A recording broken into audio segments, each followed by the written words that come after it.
Bonjour les enfants, alors j'espère que vous allez bien. Donc là, on va apprendre à écrire les chiffres de 1 à 5.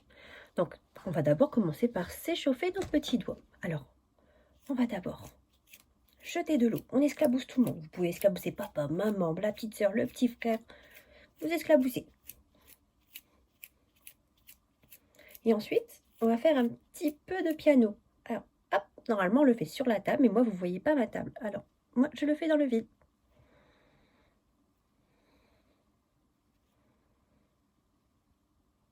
On va s'échauffer les poignets.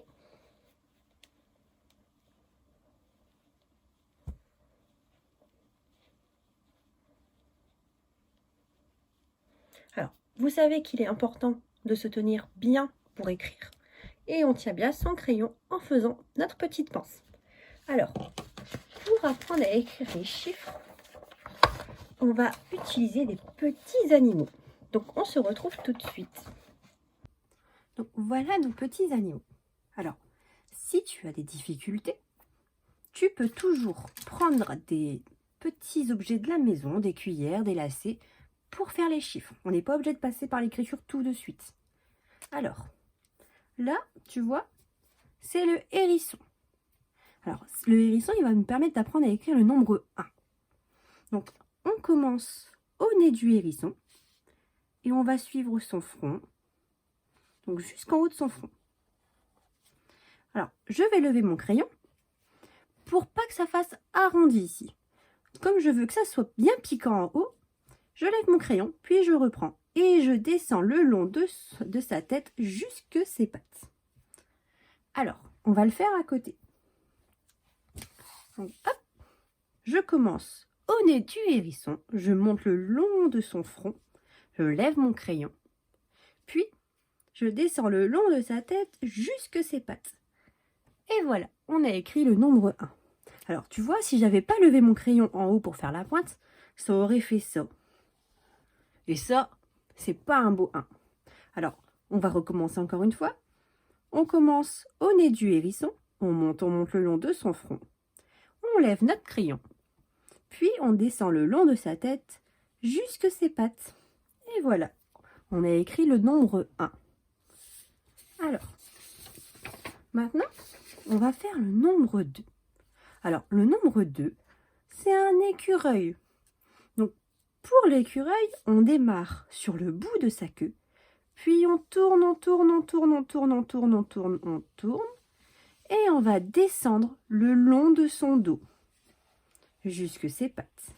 Je lève mon crayon pour pas que ça fasse arrondi, puis je continue le long de ses pattes. Voilà. Alors, on va le faire sans l'écureuil. Donc, hop, je commence au bout de sa queue. Je tourne, je tourne, je tourne, je tourne, je tourne, je tourne. Et je descends le long de son dos. Puis, du côté de ses pattes. Et voilà, tu as appris à écrire le nombre 2. Alors, on recommence à côté. Je commence au bout de sa queue. Je tourne, je tourne, je tourne, je tourne, je tourne, je tourne, je tourne, je tourne. Je suis arrivée au bas de son dos, donc je descends son dos.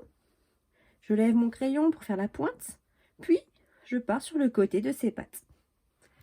Et voilà, tu as écrit le nombre 2. Alors toi, tu peux mettre la vidéo en pause pour t'entraîner à les écrire ces nombres. Et j'aimerais bien avoir une photo pour voir à quoi ressemblent tes nombres. Alors voilà le nombre 3. Donc le nombre 3, c'est un oiseau.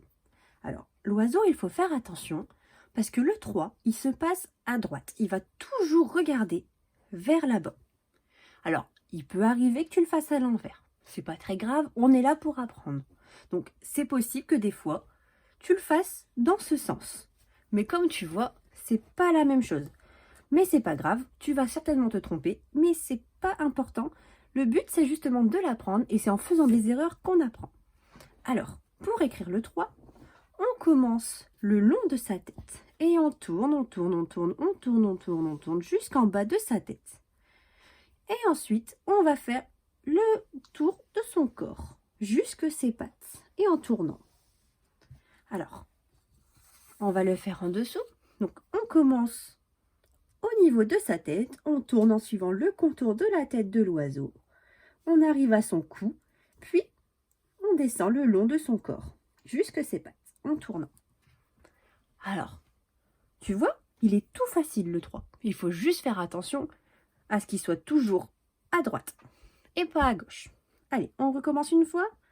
Alors, on suit le tour de la tête de l'oiseau en tournant, puis on arrive à son cou et on descend le long de son corps, toujours en tournant, jusque les pattes de l'oiseau. Et voilà, tu as écrit le nombre 3. Et maintenant, nous allons écrire le nombre 4. Alors, pour le nombre 4, comme tu peux le voir, c'est une lampe. Alors, ce qui est là, ça s'appelle un abat-jour. Alors, l'abat-jour, c'est ce qu'on va mettre au-dessus de notre lampe pour cacher la lumière, pour ne pas la voir dans les yeux. Alors, pour le 4, on commence en haut de l'abat-jour, puis on descend le long de l'abat-jour jusqu'en bas. On lève le crayon pour ne pas faire un bout arrondi. Ensuite, on suit le bas de l'abat-jour.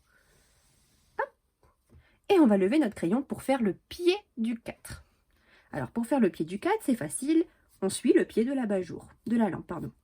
Et hop, on descend jusqu'au pied. Et voilà, tu as appris à écrire le nombre 4. Alors maintenant, on va le faire en dessous. Alors, je commence en haut de l'abat-jour, puis je descends jusqu'en bas de l'abat-jour. On lève notre crayon pour faire la pointe. Comme tu peux voir, ça s'appelle un trait oblique. Et ensuite, on va faire notre petit trait horizontal qui suit le bas de l'abat-jour. Et on lève notre crayon pour faire le pied du 4, le pied de l'abat-jour. Et voilà. On recommence encore une fois? Allez, on suit le haut de l'abat-jour jusqu'en bas. On suit le bas de l'abat-jour, puis on fait le pied. Et voilà, tu as appris à écrire le nombre 4. Et enfin, on va apprendre à écrire le nombre 5. Alors, est-ce que tu reconnais le fruit qu'il y a sur la feuille? Eh oui, c'est une pomme. Alors attention, le nombre 5 se passe aussi du côté droit de la feuille. Alors, on va commencer à la feuille, on fait un trait horizontal, puis on va suivre la tige de la pomme jusqu'au contour de la pomme. Alors là, je lève mon crayon afin de faire la petite pointe. Puis, je vais suivre le contour de la pomme jusque ici. Voilà. Alors, on va le faire sans la pomme maintenant.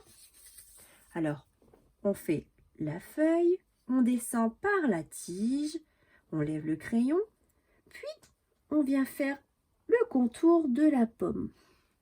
Et voilà, on a écrit un beau 5. On recommence, on suit la feuille, on descend avec la tige, puis on vient faire le contour de la pomme. Et voilà, tu as appris à écrire les nombres de 1 à 5. Alors, j'aimerais bien voir les jolis nombres que tu as faits. Alors, si tu peux demander à papa et à maman de m'envoyer des photos de ce que tu as écrit, je serais super contente de voir comment tu les as fait. Et j'espère que ça t'a bien aidé. Alors, j'enverrai les petites fiches à papa et à maman. Et je vous donnerai aussi cette petite feuille pour avoir toujours un mémo avec vous afin de savoir les écrire jusque la grande section. À bientôt!